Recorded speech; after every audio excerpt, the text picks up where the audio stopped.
ఈరోజు మనము హెల్తీ అయిన పొటాటో రోల్ సమోసా ఎలా చేసేలో ప్రాసెస్లోకి వెళ్ళిపోదాం. ముందుగానే గోధుమ పిండి తీసేసుకొని మీకు తగినంత ఉప్పు వేసేసుకొని వాటర్ వేసుకొని బాగా కలుపుకున్నాం.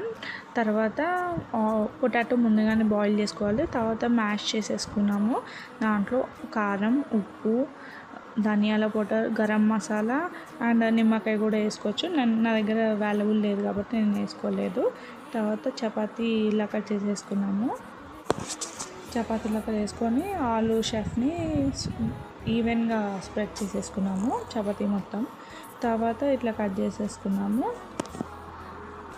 నేను చూపిస్తున్నట్టుగా రోల్ చేసేసుకున్నాము. అన్నీని చపాతీని రోల్ చేసుకున్న తర్వాత ఆయిల్ పెట్టేసుకున్నాం. ఈలోపు స్టవ్ మీద ఆయిల్ వేడెక్కిన తర్వాత మనం అవి వేసేసుకున్నాం. చాలా అంటే చాలా బాగుంటుంది ఫ్రెండ్స్. ఈవినింగ్ పిల్లలకి స్నాక్స్ కానీ అలా పెట్టేసేయండి, చాలా ఇష్టంగా తింటారు. అలాగే మిన్ను డైలీ బ్లాగ్స్ ఛానల్ని సబ్స్క్రైబ్ చేసుకొని లైక్ కూడా చేసుకొని